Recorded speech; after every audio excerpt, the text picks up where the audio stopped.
All right, welcome back. Another exciting episode of the Dropkick Basement coming to you, as we always do, in stunning audio form. My name is Mike Madden. On my end, my tag team partner, Tommy Schultz, on his end. Tommy, we've gotten through the first rounds and the all-important setups in our tournament of our Battle of the Big Men. And now we are in playoff mode. The Elite Eight is here. How do you feel about it? This is like that coveted weekend in March and April. Yeah. And we're ready to see which big man comes out on top. That's right. Who can slam the giant? DraftKings. Well, they really missed the boat on partnering up with us. We really should have. Yes. We should have bridged into that partnership when we started this, because I'm sure we could have put something on a bet for something that we were coming up with a determination for. Yeah. But yeah, I mean, I'm sure somebody overseas or that has a real gambling addiction would love to place money on this or kind of help us fix the outcomes. But so maybe we're better off not opening up that Pandora's box. Maybe we can start like a 2K25 simulation match.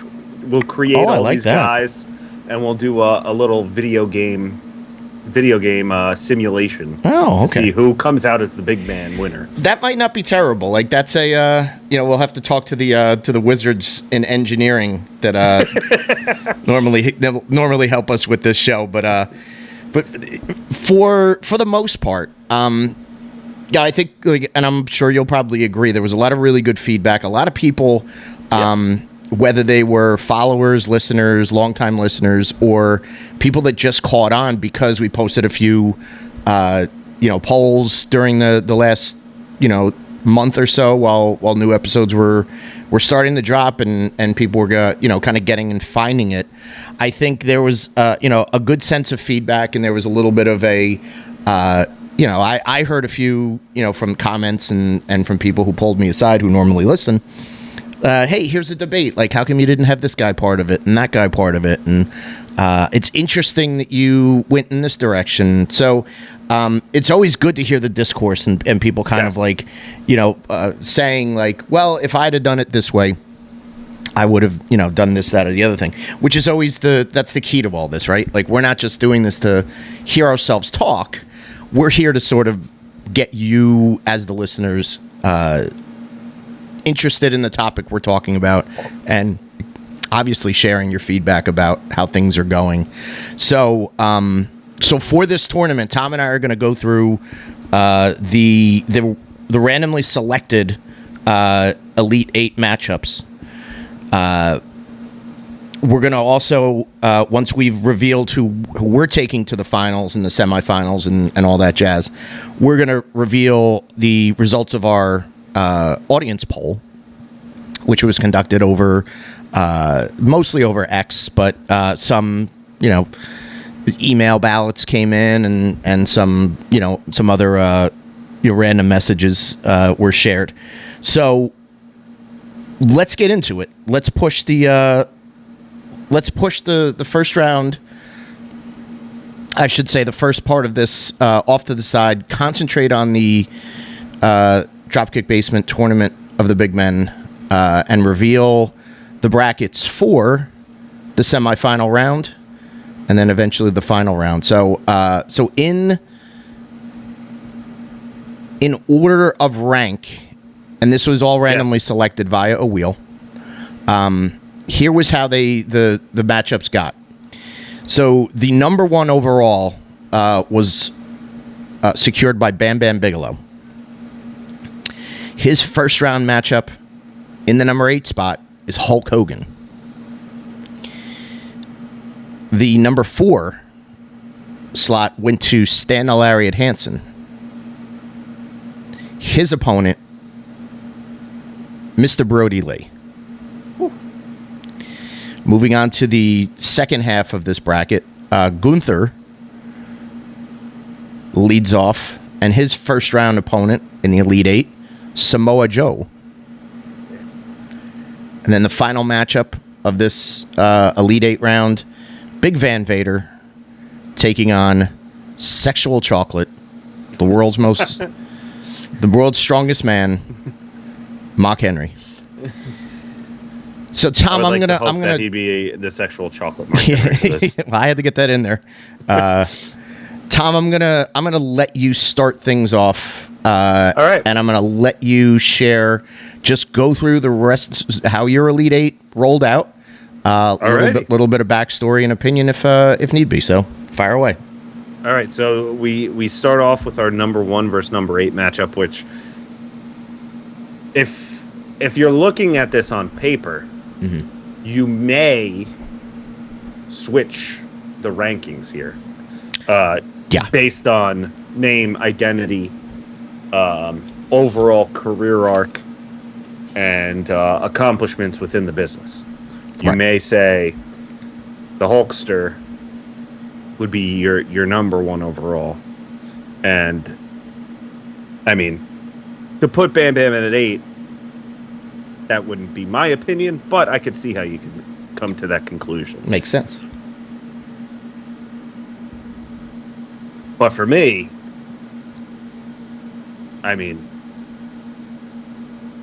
big men. When we're talking big men. And now I know that you and I offline had a little bit of this conversation.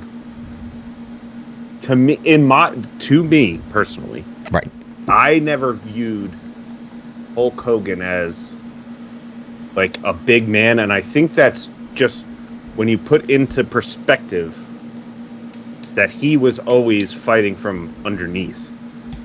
Okay. He was always going against the giants. So it was hard to view him as a giant himself. All right. Or now he did work. I mean, with his limited skill set, shall we say, he did work a big man-esque style. Right.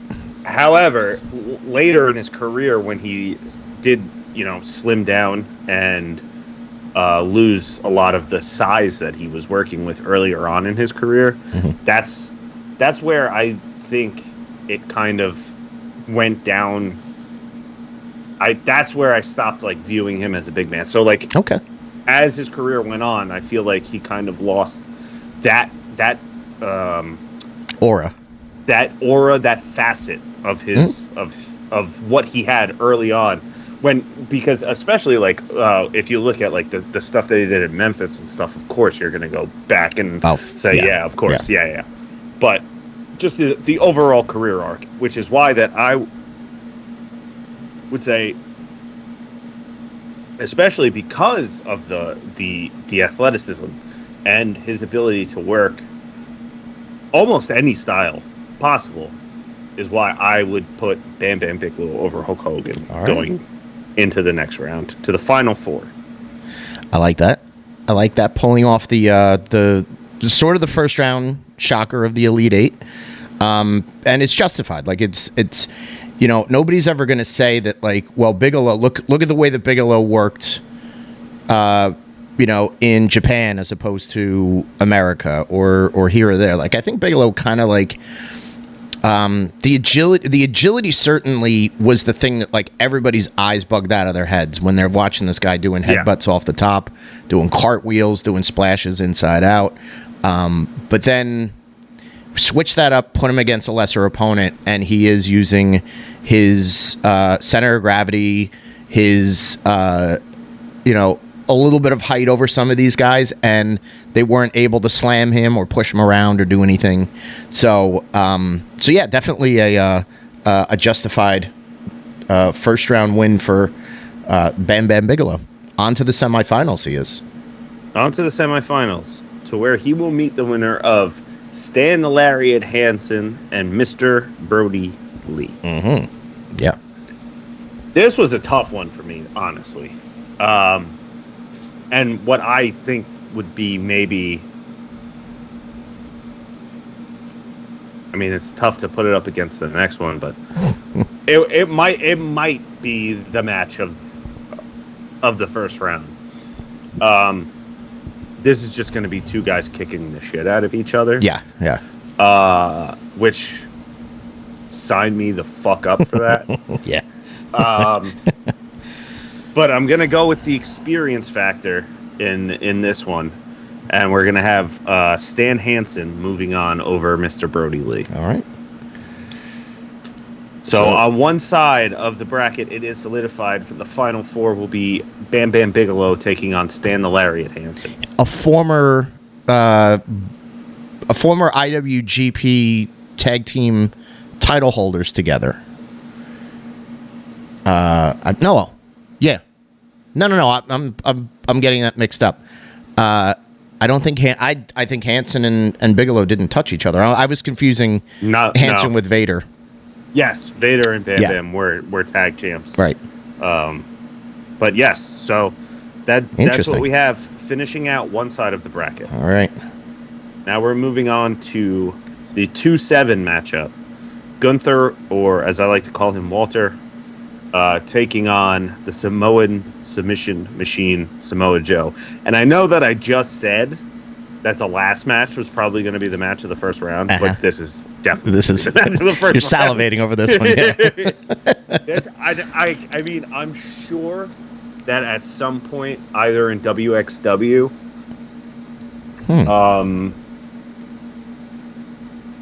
no, maybe not, because he came.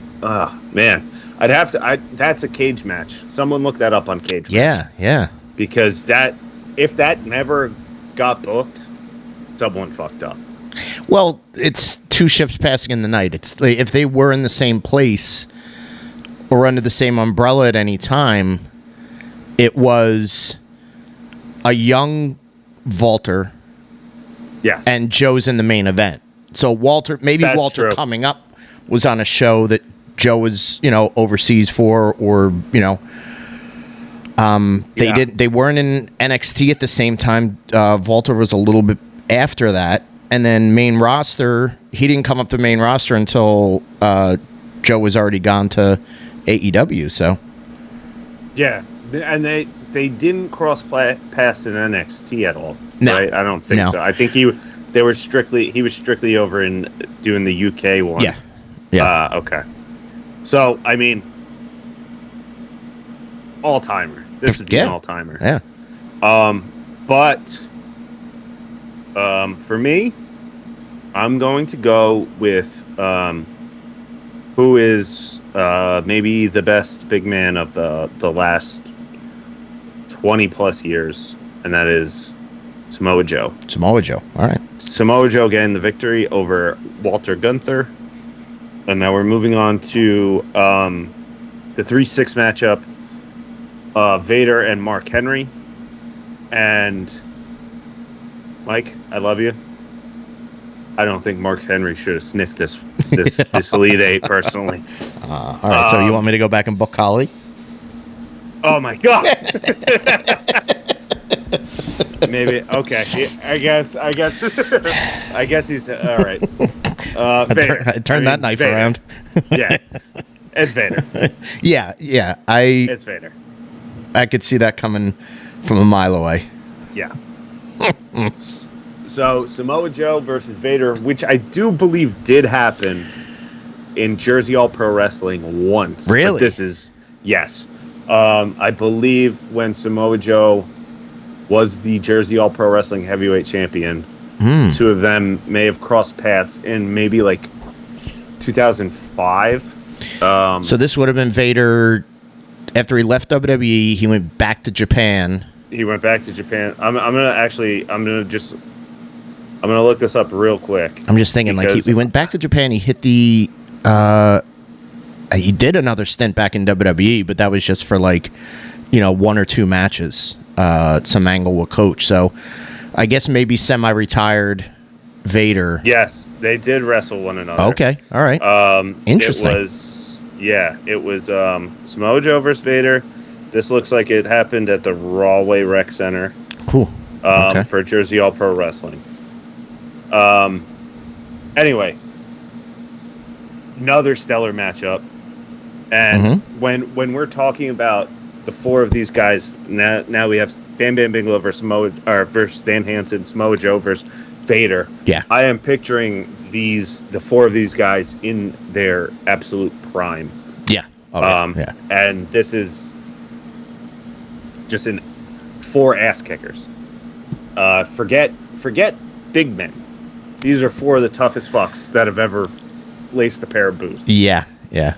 There's a recklessness, and this is this is something every one of them that it could play to a strength to a guy in certain circumstances, and it could be like a detriment to them. But I think when you're wrestling in a big man style, the more physical it gets, the more reaction you get out of the crowd. So like if somebody takes a clothesline and just loses their footing and they're not supposed to fall, or they're going up for like a suplex and it just looks like shit and they sort of like eat shit on it, or there's a crooked moonsault or whatever it is, it's like I think that enhances the danger of big men matchups. Yes. And to that point exactly, we'll get into the first match that I have slated here, which is Bam Bam Bigelow versus Stan Hansen, in which I think something like what you just mentioned would play into the outcome of this match, being that Bam Bam is a much more agile, much more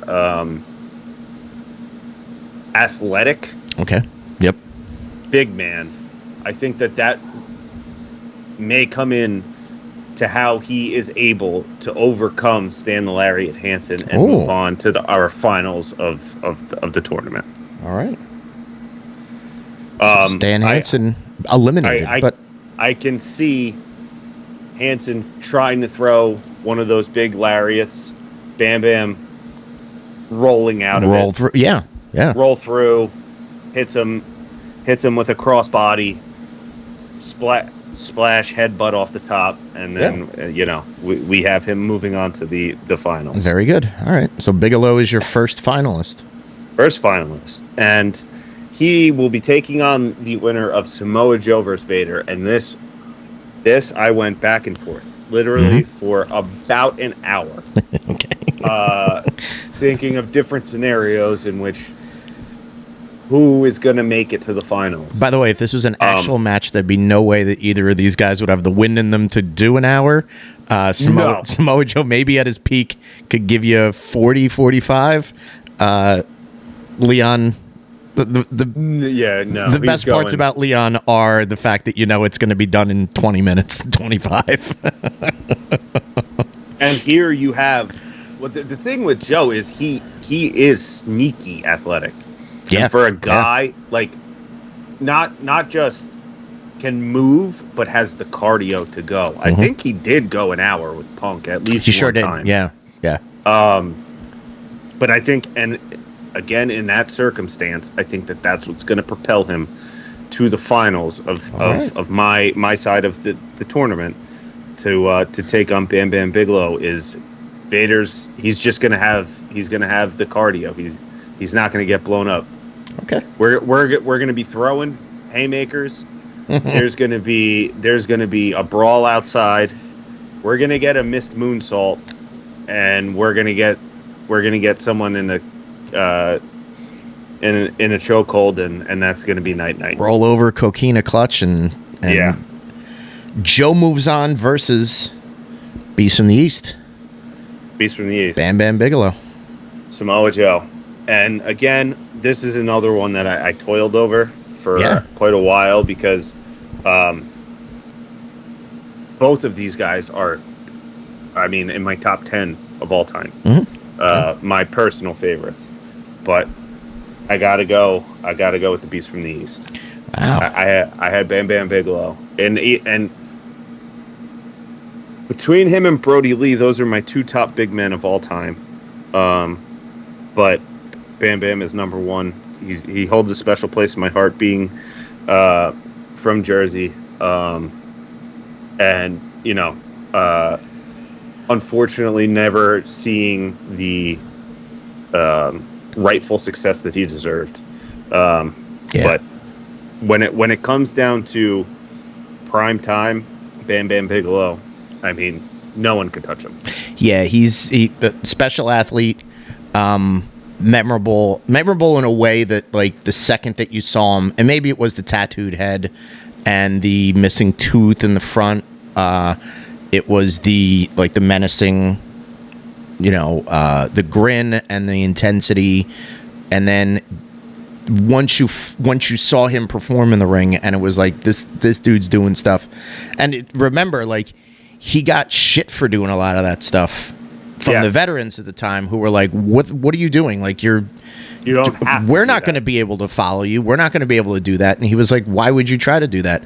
So he created a lot of locker room turmoil for himself, which ultimately, like, I think was detrimental when it came to like a championship pedigree, right? Yes. Because when you think about it, he was a memorable guy when he came around in 86, 87. Like, he was, a Pro Wrestling Illustrated Rookie of the Year. He's a can't miss guy. Once he gets to Vince, it's going to be great. He was there for less than a year, and or maybe about a year his first run, and then was just sort of like in and out of Crockett and kind of a journeyman, and kind of played by his own rules. But there wasn't anybody saying, like,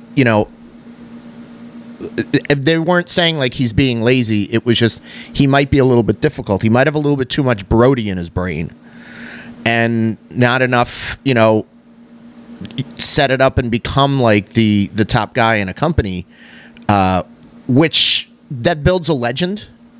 Yes. And that builds somebody where it's like, if he's available, you sign him, but don't trust that he's going to be around for, the long haul or whatever it may be. Similar to Sid in that way.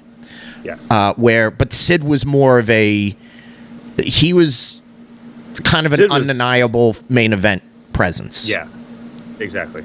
All you wanted to do was put Sid in a main event. Because Sid had the body. Yeah, for it. Like, right. Sid looked like a physical freak. Yeah, like Bam Bam. Yeah. He's a big guy.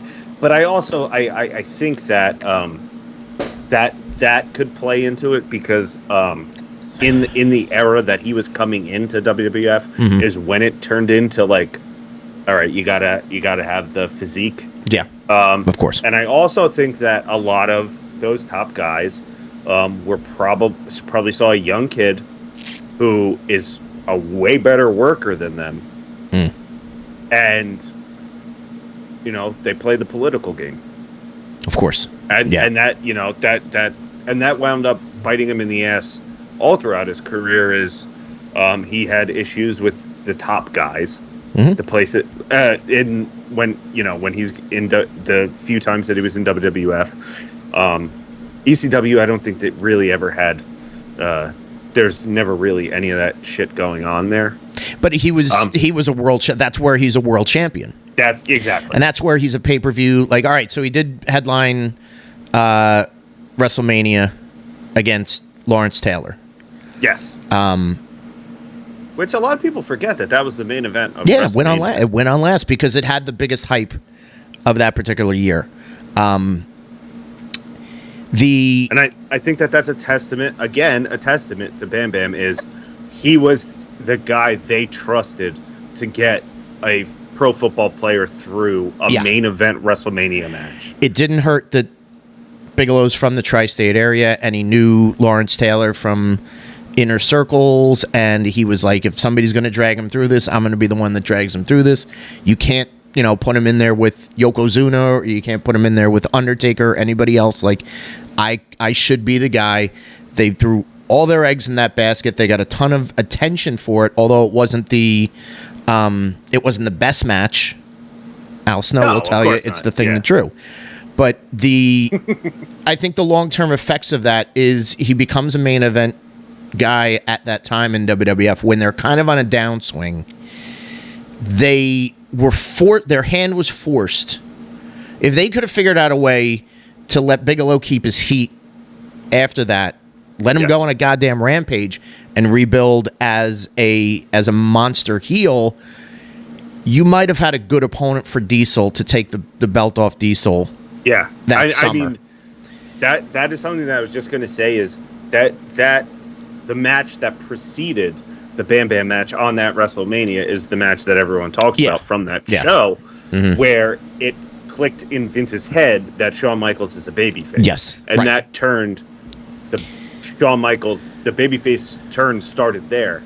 So if you have Bigelow take the belt off Diesel, and then Shawn and Bam Bam do a program to get Shawn the belt for the first time, that would have been not only like an unbelievable series of matches, but that would have raised his stock to be a main event guy for years to come. Yeah, but they painted themselves in the corner because the match was because there was a figure that there's no way they could keep Bigelow as a heel. They wanted to do that, breaking away from Ted DiBiase's group the minute that this started, because we're like, hey, you're a failure. And this is the thing that sucks about it, is he loses the match to Lawrence Taylor at the WrestleMania, and that's all well and good. Like, you gotta, I understand that. You gotta play to what it is. Yeah. But then to basically like make him like this scapegoat character where DiBiase's guys all want to kick the shit out of him right after it, you're absolutely like you're screwing a golden goose at that point. Like,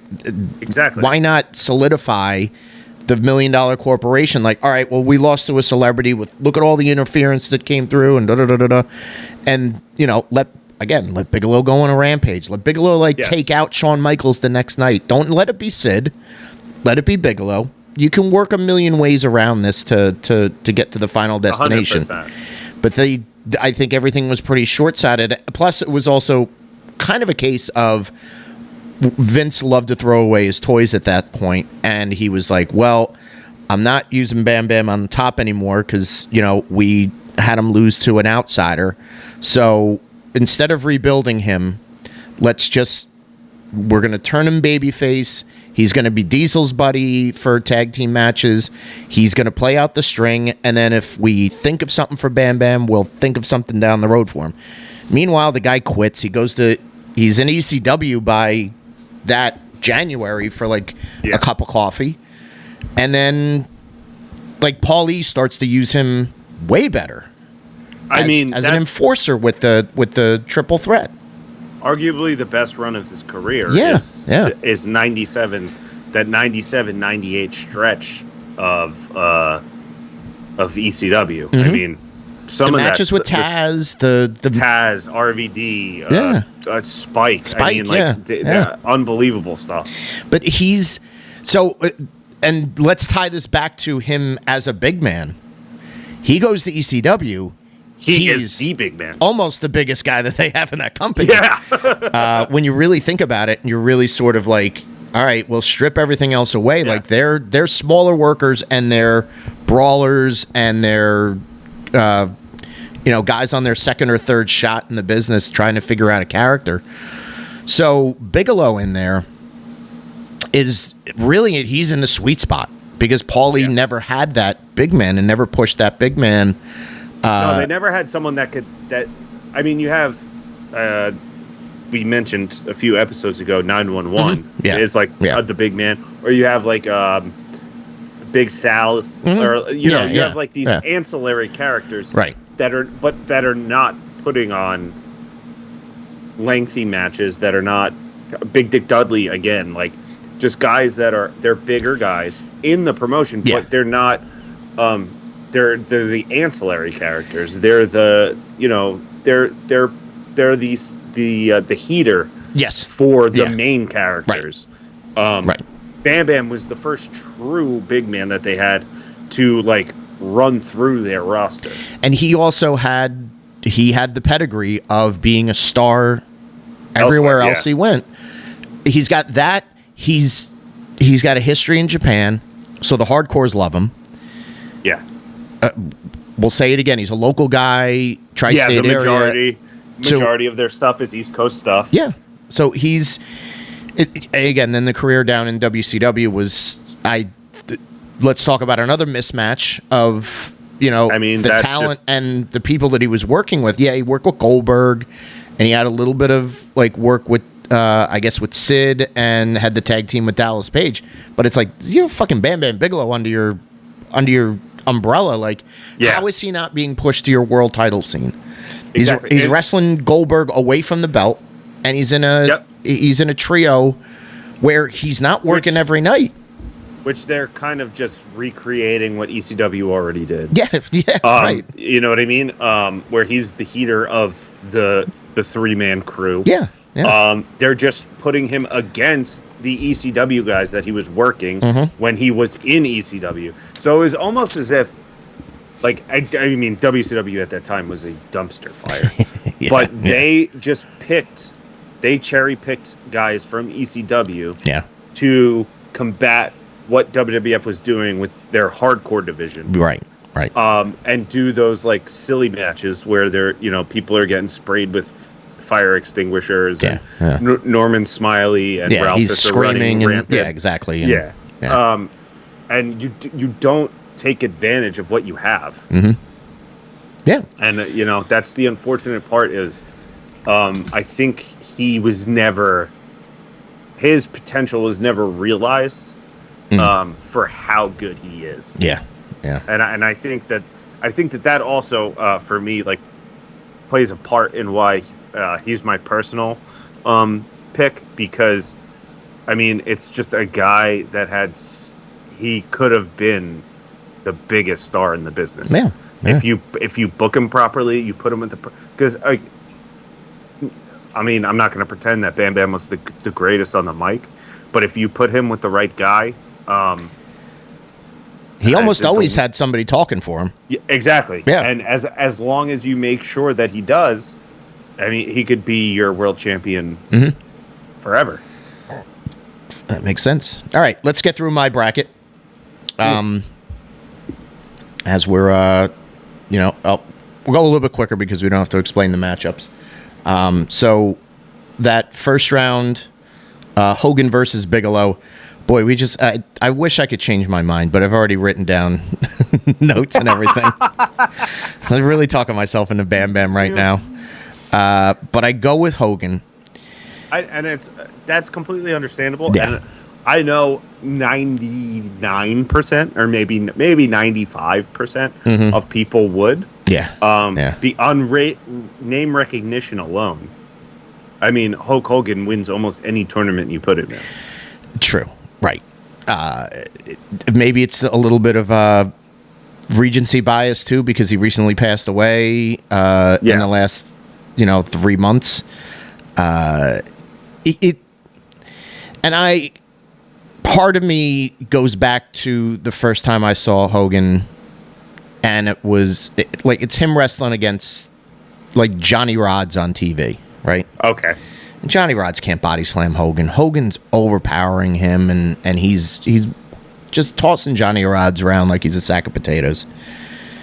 And Hogan's the champ, so this is towards the end of '85. He's red hot. You go back, you watch him against Piper.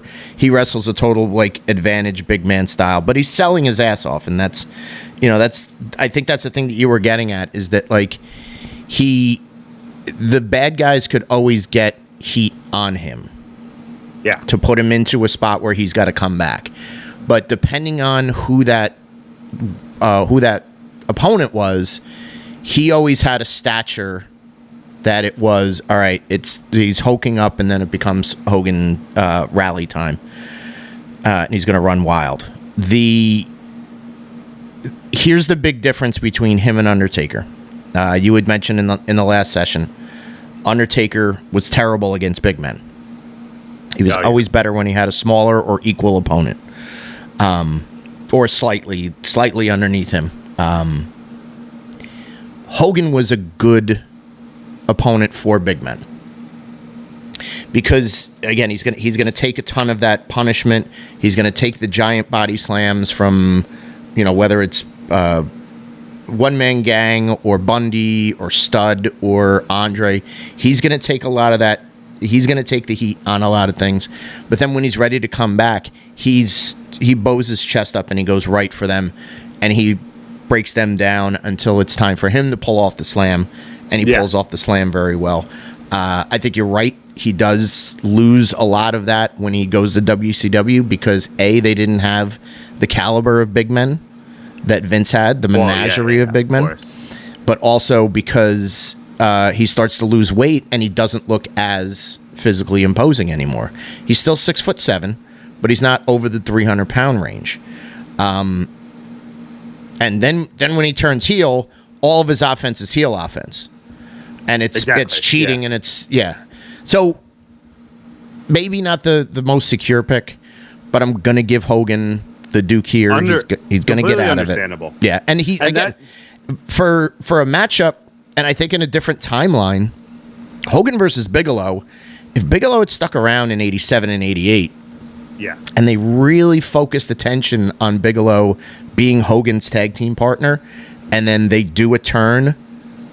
Maybe a year later, 2 years later, maybe they're separated from each other and they come back together. In a different timeline, I actually see that as a main event for WrestleMania 6. It's not terrible to think about it. I could 100%. Instead of Warrior. And it would make way more sense than doing the babyface match. Yeah. You have Bam Bam take over eventually, take over, win there, and then he is the one to go on and face Warrior and maybe pass the torch or something. But I totally get where you're coming from on that. And there's no argument that I have against it other than it's fucking Bam Bam Bigelow. So I've eliminated your winner in the first round of my bracket, which is okay. Again, we have a lot of I think we have a lot of similar points of view going forward.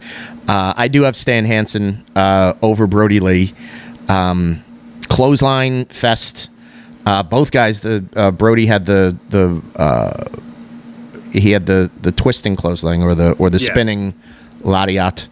And Hansen, of course, with his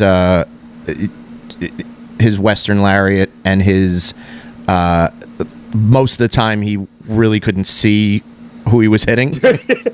So I said, well, there's a guy who's like, for a big man to be pretty polished and aware in the ring like Brody is, and sort of like, again, just kind of like he moves fast. He's got agility. He's got dexterity and all that other stuff.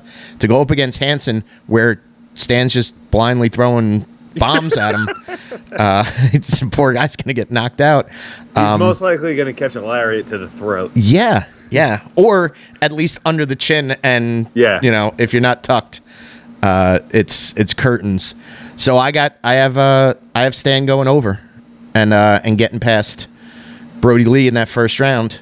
The other side of my bracket, I've got a matchup between we've got Samoa Joe and Gunther, and I also have Samoa Joe going over.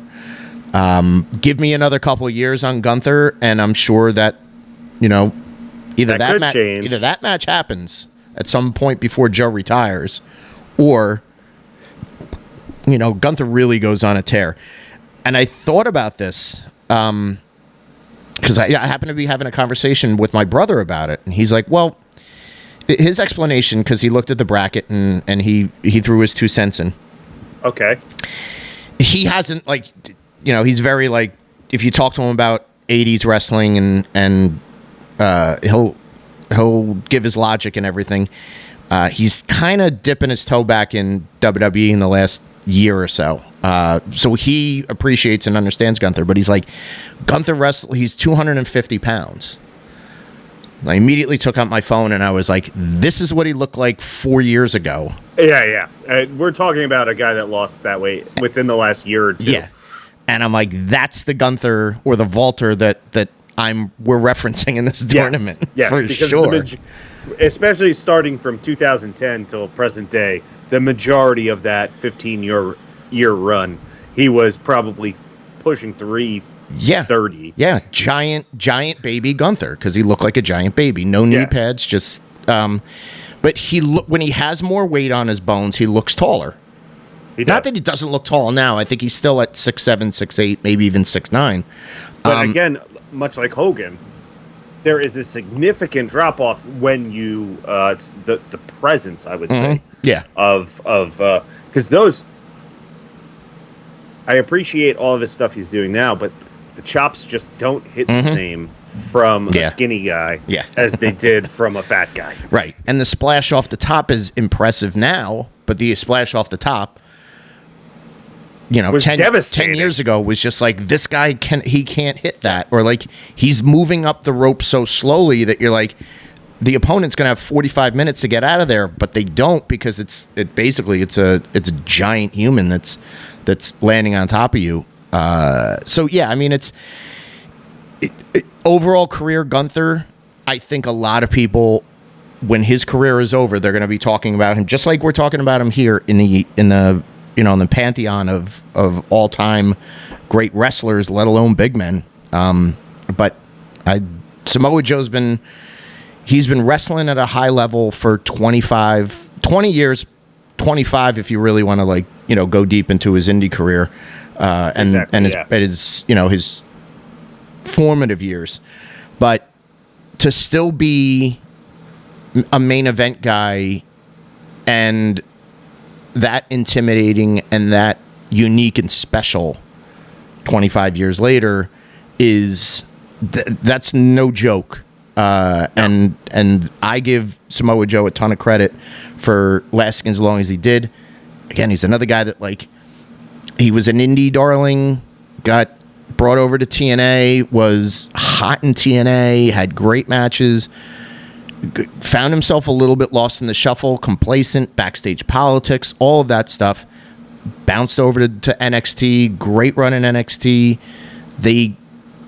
He was a square peg in a round hole when he made the main roster, where they were like, we like you, we want to play with you, we want to fix you, or we want to fit you in somewhere, but we can't figure out what to do. And it's like, just get the hell out of there. Run as far as you can, as far away from this company as you can, because they didn't develop you. They don't see it. Even though they're in love with indie guys, they're in love with indie guys who they can kind of mold, or they can say, hey, you're similar to Shawn Michaels, or you're similar to Triple H in body type, or whoever, they want to sort of reincarnate you as.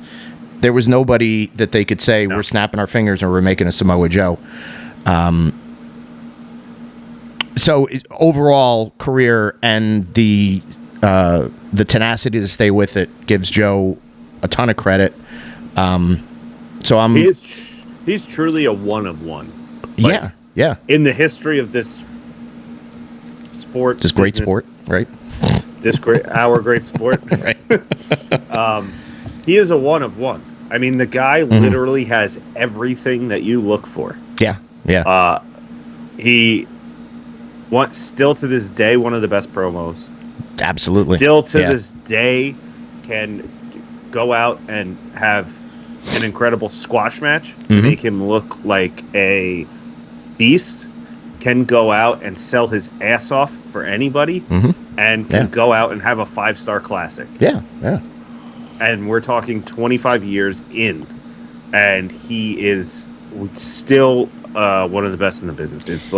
It's truly remarkable how good he is, and even for how good he is, I still think he's slightly underrated. Underrated. Yeah, I'll attest to that for sure. And he's one guy. I think Mark Henry has the capability of flipping from babyface to heel pretty often, and has done that a bunch of times, and still has there's an intimidation factor, and then there's a lovability, and he can get over as a very likable babyface. I think Samoa Joe, he doesn't change that much up about his personality. He kind of keeps the same, but it depends on the opponent, and he shuffles between and has long stretches where I love the King of Television from a couple of years ago when he's got the TNT belt and he had the Ring of Honor TV belt, and it's like, come and get me, I'm the King of Television. And he's cocky. He's a cocky veteran who's like, these guys aren't at my level. I'm the Samoan submission machine. Don't forget that. Don't let this this age misrepresent how much I can, ass kick and whatever it may be. And then he turns into the mentor type Joe now, where, it's obvious that he's talking to these guys backstage about certain things and he likes his slot on the card. But when you need to bump him up, Joe works. Yeah. And then you can slide back down and he never loses credibility. That's a key, especially in this tournament. His difference between babyface and heel is almost his tone of voice, Mm-hmm. which is like an incredible thing to be able to change your character And to control it that way. Yeah. Just by the way you're speaking to the audience, not even to anybody else, but just the way you cut your promo. Yeah. You can tell whether he's the jovial big man or he's the menacing big man. Yeah. Yeah. That's unique. Final match in that opening round, Mark Henry, Sexual Chocolate, taking on Big Van Vader. I'll say it once, I'll say it again. The second that I saw that helmet and the steam come out of it, Coolest thing ever. on a promo, on a coming soon thing on WCW Saturday night, on a whenever it was, 1990, early 91, I was like, this is unbelievable. Of course, he takes it off, and he started with the full hood mask. Yeah. Because they didn't want people to look and go, oh, that's Leon White. He worked for AWA. And he was kind of green and would fall over his face a lot in AWA. But progression through his career, a guy that got, and this is like he got heated up very fast, and he got put into important programs and matches, still had time to go to Japan and still build that legacy and be that monster foreigner that they always love and they were always looking for. He is, and this might blow people's minds, he's the best Sting opponent. Yeah. Love Sting and Flair, love Sting and Rude. Vader and Sting, he's the best Sting opponent. Yeah. Because it allowed Sting to, first of all, Sting is fighting from underneath the whole time. He's getting the shit kicked out of him. There's no quit in Vader when it comes to pummeling, punching, pounding you. It's it was like nothing you'd ever seen. So to watch that in 92, 93, early 94, that big run that Vader was on, and then compare that to what WWF was putting on at the tail end of Hulkamania. They're getting into the new generation, and of course you're going to have a lot of people who are like, well, that's when Shawn and Brett broke out, and that's all well and good. That's when they broke out, but these two were solidified already. But then they had so much around that card in WCW at that time that was really awesome, good. It's almost a comparison that you see now between people that are AEW fans and WWE fans, where look at the roster, look at the card up and down. There's great matches in WCW, and then there's the top matches, and then WWF at the time was sort of like, well, everything's okay, and there's probably a couple things that could steal the show, but they're not really featuring these guys the right way, and they're not yet at the main event, so I gotta wait. Vader at that time, he's unparalleled and unmatched. I loved when he came into WWF too. He did that angle where he beat up Gorilla Monsoon, and it looked like we're going to get Vader. He's going to be Shawn's best opponent, because I'm thinking as good as he was with Sting, Shawn is smaller, and he should have won the belt at that SummerSlam, and he could have put Shawn on another mission to win it before. Vader didn't have to hold it long. Well, I think that supposedly that's the plan. That was the plan. Right. Because that if I'm not mistaken, that match ended as a DQ. And I think they DQ'd and then At they SummerSlam? restarted it, and Shawn won with the super kick. Oh, okay. Because from my understanding, it was supposed to be the first match at SummerSlam, the second match at Survivor Series, with the one that Sid wound up winning. Yeah. That was supposed to be Vader, and then Shawn beats Vader at the Rumble for the title. Right. The same thing they did with Sid. They listen. The match just didn't go well. It didn't go well because Shawn didn't want to take the punishment that everybody else that wrestled Vader did, and it ruined his career. And he got intimidated by, he's a gentleman. He's getting intimidated by the backstage politics and all that stuff. And they, again, they were just like, Vince was sort of like in the same way they did with Bigelow. I don't really have I don't have a lot of time for rebuilding this guy or doing anything different with this guy. So he's just going to slot in. He was an opponent for Undertaker when the Undertaker won the title.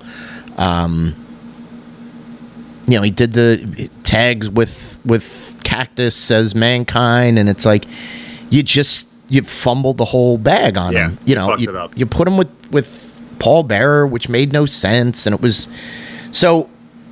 I mean, literally at one point they had him come out and say, like, "I'm a fat piece of shit." Right? Yeah. I mean, and I think there was another issue with his weight where he was just getting like heavier and stuff. He got complacent and lazy going on with it because there was, but injuries probably played into that. To his credit, though, like once he ended his WWF tenure and was back out, he went back to Japan. He regained some of the aura that he had before and the essence. So I'm putting him through here. He's going to be a semifinalist. And it's going to be Hogan versus Stan Hansen and then Samoa Joe versus Vader. I'm going against what my best instincts are, and I'm giving Stan Hansen the win against Hogan. Only because I still have never seen anybody hit a clothesline as forcefully and still be able to, like, if he doesn't pin you with that, he's got a power slam. He's got a million things that he can do. Hansen's, I think, because I went back and looked a lot of the All Japan stuff that Hansen did in the early 90s, and he was at an older age still. And then I just recently started rewatching some of Georgia Championship Wrestling from like 81, 82, and he's fucking awesome in Georgia Championship Wrestling as a heel with Ole Anderson. So Stan Hansen he's gonna get the Duke. I need to, I have to justify it. This is my pick. A lot of people would say you can't beat Hogan in these scenarios because he's the biggest big man. This is my bracket. I have Stan Hansen going. I had him losing in the first round. Yeah, this is a reverse Bigelow. We're good. We're fine. I wholeheartedly agree, and I really think that the average American television wrestling audience did not get enough Stan Hansen in their lives. No. Well, he had the WWF run with Bruno. He broke Bruno's neck. They never wanted to bring him back. I think he came back for like a series with Backlund in 79 or maybe early 80. Bounced around Georgia. Once he got nestled into Japan, basically it was like, I live in Japan and I come back for like stints where whoever's going to pay me the most money. AWA World Champion. And I got to see, like, as a kid growing up when I was like really fascinated with wrestling, I got to see a lot of Stan on AWA. So I got to hear the Stan promos where he's wild and he's talking about fat wives and he doesn't have enough competition here and there, and he's wrestling. Again, your AWA babyface roster at that time was thin. This was super fucking thin. Bockwinkel is kind of a babyface. You have Jerry Blackwell, who is just a fat dude. Greg Gagne Tag wrestler at best, the Jimmy Uso of his day, or the Jey Uso of his day. A little bit of Scott Hall. I think Scott Hall got a match with Hanson on TV for the title. A little bit of Rick Martel when Rick Martel had dropped the belt and had a few rematches. So the AWA run isn't the best of Stan, but it was enough of Stan to be like, there's something special here.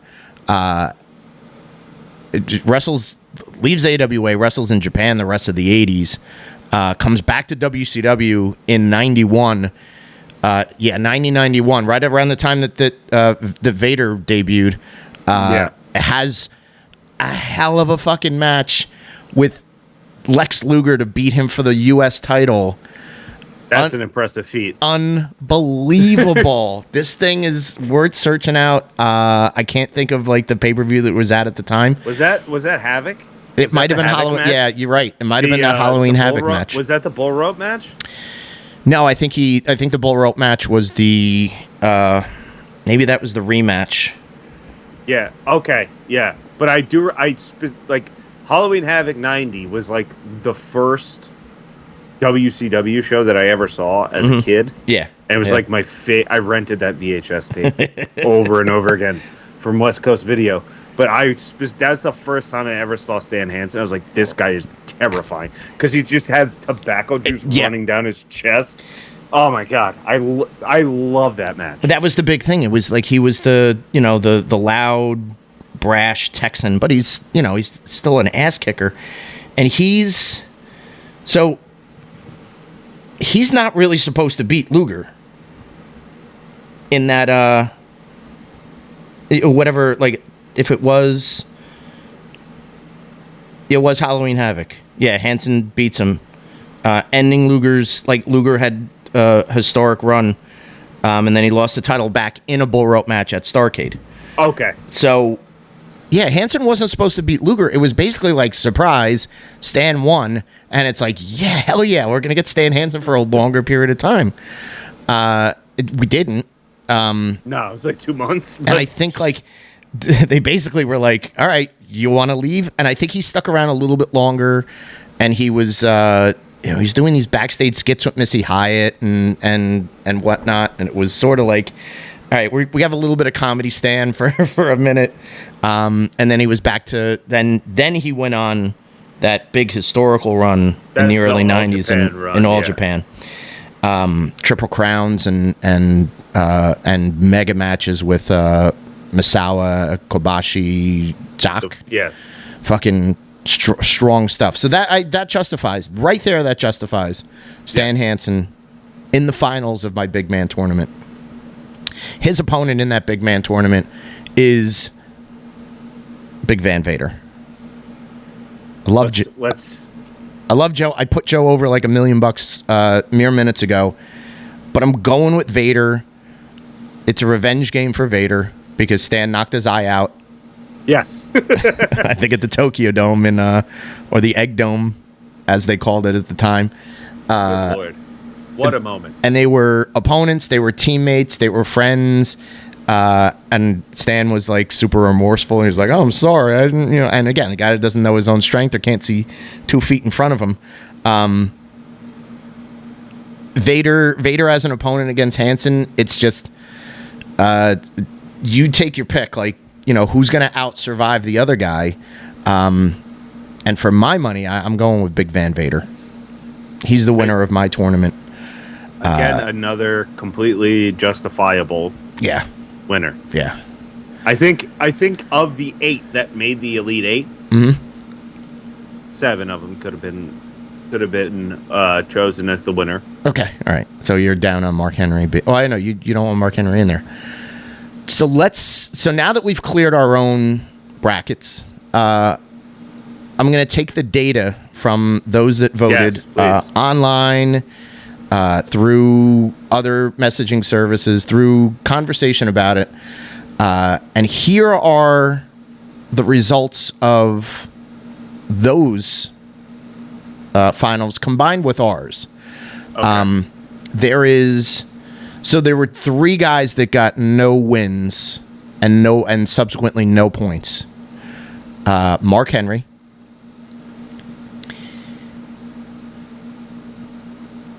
Mr. Brody Lee. Oh, wait a second. No. I'll take that back. Gunther did get points. Okay, so just 2 then. Yeah, just 2. Okay. So, yeah, Mr. Brody Lee and Mark Henry both failed to accumulate any wins. The next man working from the bottom, it's Gunther, who got 4 points. Okay. The next one working from the bottom, Bam Bam Bigelow, who finished with 8 points, including a win. We go to this is the top 1, 2. So these are the top 4. These are the guys that mostly were in our or most common. The next up, Samoa Joe, 14 4th place. 14 total points, which makes sense. He's a semifinalist across the board. And he did get one person did pick Samoa Joe as the winner of their bracket altogether, which bodes well for Joe. The next man up, Stan the Lariat Hansen, with 15 points. Okay. That leaves Big Van Vader and Terry Jean. I don't know if I like where this is going. The runner-up in the Battle of the Big Men tournament is the incredible Hulk Hogan. Okay. The overall winner of the Battle of the Big Man tournament, Hogan ended up with 19 total points. He went to the finals in a bunch, and a couple, 2, 3, 4 people picked him to win. But overall, he could not top Big Van Vader, who ends up with 22 points. I am fine with that. So right there is your Battle of the Big Men 2025 winner, Big Van Vader. An argument could be made for the best big man of all time, and I'd be hard pressed to really give you too many negatives about old Leon, about how he was picked and how it all shook out. I think, as we had said, and this was sort of like echoed from a lot of the listeners who commented and who shared their opinions. If the tournaments were, like, if they were ranked a little bit differently, or if they were mixed up and it didn't go by decades, it went by like weight or height or whatever, like, and you match them up differently, you could have a million other people that go through. I think there was a case to be made, like, and I shot this down immediately. It's like, well, if you look at the WWE's, 25 best big men, they've got Undertaker versus Andre the Giant would be like a final, and it's like, yeah, well, that's if you're listening to how they want you to understand, because it's based on their legacy. They'll never say that Stan Hansen is on this list, or even Samoa Joe, and those people deserve recognition. Yeah, and I do think that when you break it down, especially by breaking it down by decade, you can put in perspective better people's peaks, because that's really where you're taking where we placed everybody. You know what I mean? We're talking about, so the Undertaker, who you just brought up, his character peak is the 90s. That is the decade that I would say he was most synonymous with, especially the character of the Undertaker. Right, the evolution of it started. He strayed far from that path after the 90s. And in the 90s, I'm sorry, but we're not talking about characters. We're talking about big men in the ring. He only heated up at the very end of it, when he learned to work with guys that were athletic. Excuse me. And they could give him a good he learned how to have a good match by having good opponents to get him there. Yep. he had such a dearth of bad opponents because Vince's To no big fault thing of was his own. well, no, the Booker said, I need to put you up against or I need to we need to have this character. He's larger than life, so he's got to fight the other guys that are larger than life, or there's got to be some sort of voodoo bullshit that you're doing to and if you had understood where he came from when he was Mean Mark Callis, and how much he improved working wildly enough in 1990 WCW, Ground Zero for Great Big Men. If the cards fall a different way, he stays there. He probably could have been. He would have been. There's a possibility he would have gotten the Vader push. Yeah. Whether that would have been as Mean Mark, whether that would have been a different character, whether that would have been a babyface, whatever it is, he was building momentum, and his frustration when he left there was basically they don't have a vision for me beyond this sort of mid-card giant guy. Okay. All well and good. He birthed into the greatest character that they put out in that company's history. And the folklore and the mythology and the entrance, everything that they love to tell you is the most important thing in wrestling. It's not the matches, it's the moments. And Undertaker was a moment guy. So they're going to take a moment guy. And Andre's a moment guy. And Yokozuna's a moment guy. Moment guys are wonderful. And in the right scenarios, moment guys are perfect.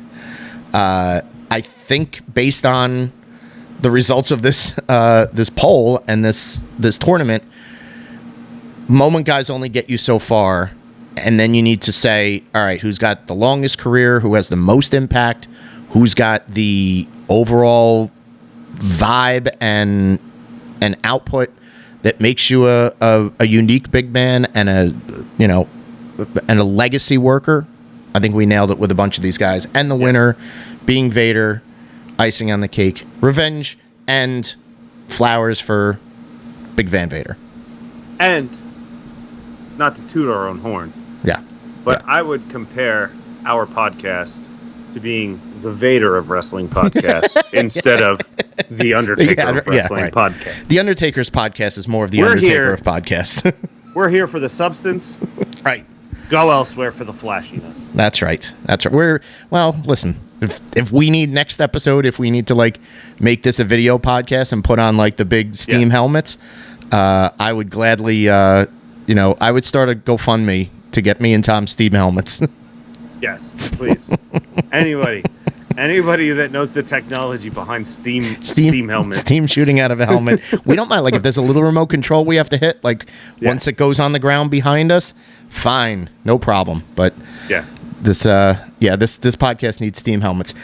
So that'll wrap us up for the Battle of the Big Men. Again, I think we feel really good about our results.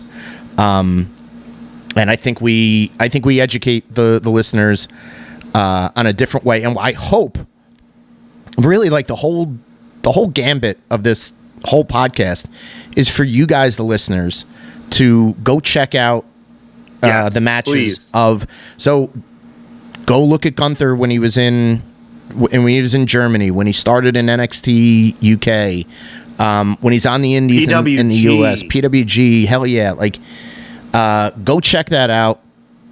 Revisit Samoa Joe's run in TNA, his run in Ring of Honor. Vader in New Japan is outstanding. Go watch Samoa Joe versus Vader in Jersey All Pro Wrestling. if I can find that on YouTube. If you can encapsulate this podcast in one sentence for this tournament, it's go watch Samoa Joe versus Vader from the Rawway Rec Center. Yeah. In Jersey All Pro Wrestling in 2005. If we ever do the Battle of the Big Men tournament again, we have to just call it the Fat Frank Memorial, right? Yes, please, yes. He's the commissioner of this tournament. The Fat Frank Memorial Big Man tournament. All right, so that's a lot of fun. Great content as always, tip of the cap to Tom for bringing a ton of insight into this and matching it up and mashing it up with what I've got to say. And we hope you guys have a great night. It's been a pleasure presenting this tournament, and we will see you at the matches.